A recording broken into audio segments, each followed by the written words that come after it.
Assalamualaikum, halo semuanya. Kali ini kita akan membahas materi tentang klasifikasi biaya dalam akuntansi.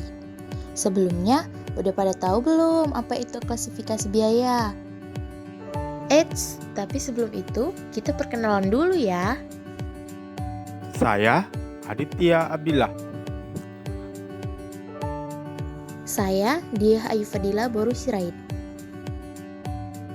Saya Witri Anggraini. Saya Rian Andriansyah. Dan saya Adiviana Fadila. Nah, sekarang kita masuk pada materinya, yaitu pengertian klasifikasi biaya. Klasifikasi biaya itu merupakan upaya pengelompokan setiap biaya yang keluar berdasarkan suatu ketentuan dan disusun secara sistematis. Melakukan klasifikasi biaya bisa berdasarkan 1. Elemen atau faktor yang menimbulkan biaya. Yang kedua, sifat biaya. Yang ketiga, volume atau kegiatan produksi. Yang keempat, objek yang dibiayai. Yang kelima, pembebanan periode akuntansi. Dan yang terakhir, variabilitas atau perilaku usaha. Nah, udah pada tahu kan klasifikasi biaya itu apa? Sekarang, kita akan membahas tujuan dari klasifikasi biaya.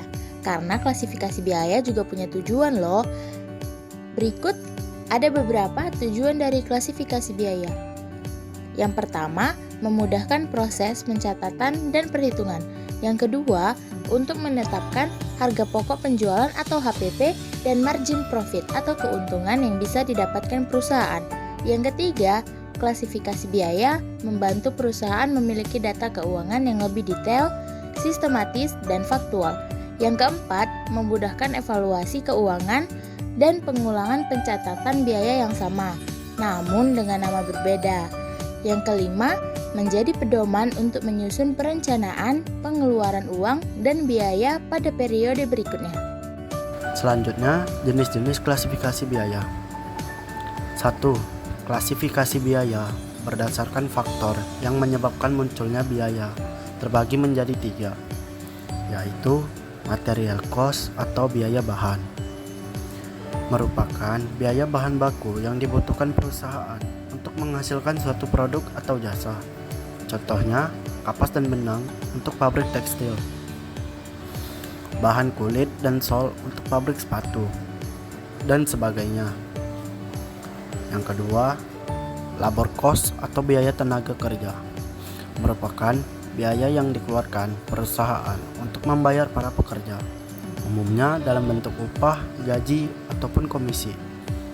Yang ketiga, biaya overhead pabrik, yaitu semua biaya yang muncul terkait layanan dan operasional usaha, termasuk nasional aset atau sewa gedung, listrik, penyusutan peralatan, penyusutan truk pengangkutan, dan sebagainya. Yang kedua, klasifikasi biaya berdasarkan sifatnya terbagi menjadi 2. 1. Direct cost atau biaya langsung. Merupakan biaya yang dapat dengan mudah Anda telusuri hingga menemukan objek yang menimbulkan biaya, atau bisa berbentuk produk, proses, atau departemen tertentu. Contohnya, biaya bahan dan biaya tenaga kerja untuk proses pembuatan produk tertentu. Yang kedua, indirect cost atau biaya tidak langsung.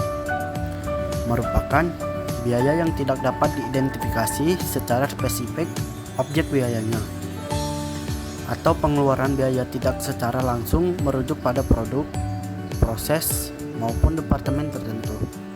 Contohnya, sewa gedung, biaya perawatan pabrik, asuransi pabrik, gaji manajer pabrik, dan sebagainya. Selanjutnya, klasifikasi biaya berdasarkan variabilitas, perilaku, atau objek yang dibiayai. Variable cost atau biaya variabel adalah biaya yang nominalnya bervariasi dan berubah sesuai dengan jumlah output yang diproduksi. Nominalnya biasanya bisa naik ataupun turun sesuai dengan kenaikannya atau penurunan produksi penjualan. Contohnya, biaya pembelian bahan baku, komisi penjualan, upah per produksi, dan sebagainya. Kemudian, fixed cost atau biaya tetap. Biaya yang nominalnya tetap dan tidak terpengaruh perubahan volume atau output penjualan. Namun, dalam kondisi tertentu, nominal biaya tetap per unit dapat berbanding terbalik dengan perubahan volume penjualan atau produksi. Contoh biaya tetap, gaji karyawan bulanan untuk periode tertentu atau selama tidak ada kenaikan gaji, sewa, tarif pajak, biaya asuransi, dan gaji untuk manajer. Selanjutnya, semi variable atau semi fixed cost. Biaya campuran adalah biaya campuran di mana biaya ini memiliki karakteristik biaya tetap dan biaya variabel. Artinya, biaya campuran bisa bervariasi tergantung perubahan jumlah produksi atau penjualan. Namun, bisa pula nominalnya tetap dan tidak terpengaruh perubahan jumlah produksi atau penjualan. Contohnya, biaya perawatan dan perbaikan mesin, biaya pemeliharaan gedung, dan sebagainya. Baiklah, selanjutnya yaitu klasifikasi biaya berdasarkan bisa tidaknya biaya tersebut dikendalikan. Biaya yang masuk dalam klasifikasi ini adalah biaya-biaya yang dipengaruhi oleh tindakan dan perilaku seseorang ataupun suatu divisi usaha dalam perusahaan tersebut. Yaitu yang pertama, biaya yang dapat dikendalikan atau controllable cost adalah biaya yang nominalnya bisa dikendalikan oleh entitas di dalam usaha tersebut ataupun oleh seseorang yang melakukan tindakan tertentu. Misalnya, ada suatu divisi atau seorang manajer yang melakukan pengawasan dan pengendalian biaya secara langsung dan berada di bawah kuasa mereka. Yang kedua, biaya yang tidak dapat dikendalikan atau uncontrollable cost adalah biaya yang tidak dapat dipengaruhi oleh tindakan divisi atau seseorang dalam suatu usaha. Artinya, biaya ini dapat dikendalikan untuk satu orang ataupun tidak dapat dikendalikan oleh orang lain. Nah teman-teman, itu tadi video materi tentang klasifikasi biaya dalam akuntansi. Semoga materi itu bisa bermanfaat bagi kita semua ya. Terima kasih juga buat teman-teman yang sudah menyaksikan dari awal sampai akhir video.